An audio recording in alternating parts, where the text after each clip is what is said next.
Hey, what's up, YouTube? King James here. Let's talk about the DMR 14 for a second. Now, I know, some people still have PTSD from Season 1 from DMR Zone, but let's be honest, it's not meta anymore. The AUG and the M16 are really taking over, but not everybody likes a burst weapon. Today, the agency suppressor got fixed. So is the DMR viable again? It is, and let me show you how.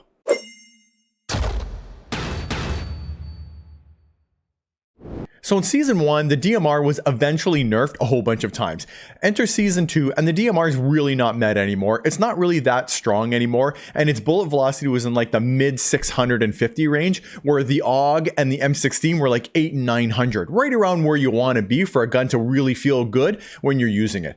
But today, the agency suppressor was fixed, and now it gives a 27% boost to the bullet velocity. And it also has better recoil control. So what does that mean for the DMR? Well, let me show you some vids on how that works now. So here's my DMR setup that I'm rocking right now. And let me walk you through some of the things. But just before I do that, I want to say thank you to everybody who's recently subbed to the channel and is here watching my videos. I really appreciate all that love and support and all the great comments you guys are leaving. So thanks so much, guys. And if you haven't subbed to the channel, consider subscribing because it really does help small content creators like myself. All right, let's get right into it. All right, so here's the way I'm rocking my DMR 14 now. And let me start with the barrels. I'm using the Cavalry Lancer. See, I got it that time. Cavalry, not Calvary, Cavalry. I'll get it eventually, guys, I swear. All right, Cavalry Lancer. And the one thing about this barrel now, it's the one barrel that gives bullet velocity. And the thing about bullet velocity, especially with a gun that you use on long range, is you don't want the travel time to be long. You don't want the bullet to drop. You just want it to go straight and hit the guy instantly. So you want the highest bullet velocity barrel you can get. And right now, it's a Cavalry Lancer. So you got it twice in a row.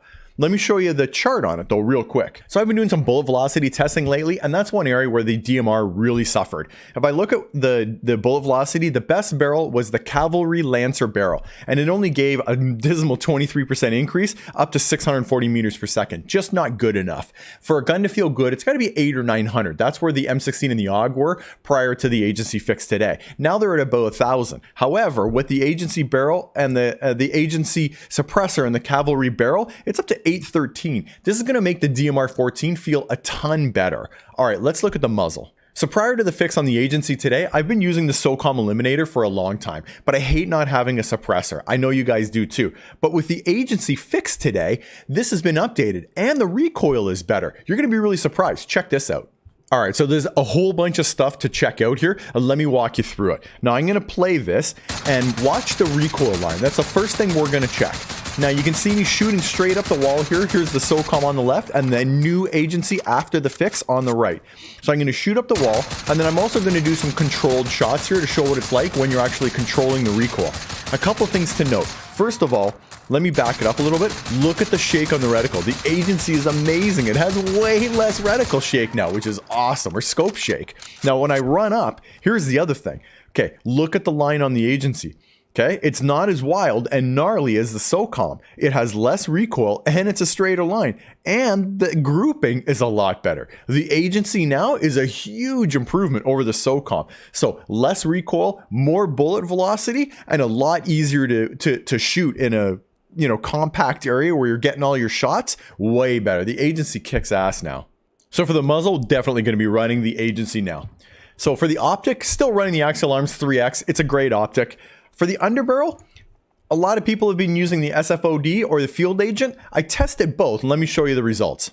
So here's the field agent on the left and the SFOD on the right. Now, keep in mind, I filmed this just before the agency, so I'm not using the agency suppressor on here, which is why it looks like it's shaking more. But we're really just looking at recoil pattern here and the grouping. So ignore that for a little bit. And I'll run up here and have a quick look at it right now. And what you'll notice is, look at the field agent. It's much straighter and it's really having, a lot less, horizontal recoil than the SFOD is.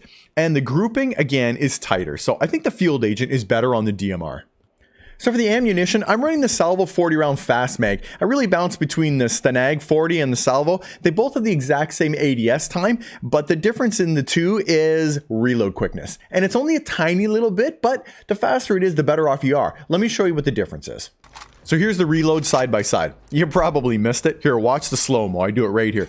You can see they both get pulled out. And the salvo will go a little ahead right here. After it goes in, boom, you're back. And this one then catches up. So it looks like it's about 20 or 30 milliseconds faster, which is enough. It's not a huge increase, but there's no ADS penalty. You might as well take the slightly faster reload. So I really feel like the DMR-14 is in a much better place now. It's got competitive bullet velocity, not quite as high as the AUG or the M16, but not everybody likes a burst fire weapon.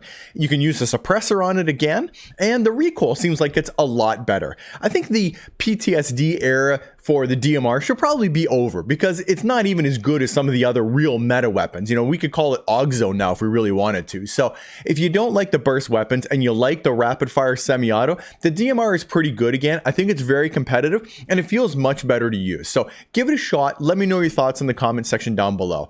If you've got another way that you're running this gun or something you think I missed, hit me up and let me know. I always like to try different builds. And as always, guys, if you don't see me in Warzone, if you don't see me in multiplayer, it's only a matter of time, baby. King James out.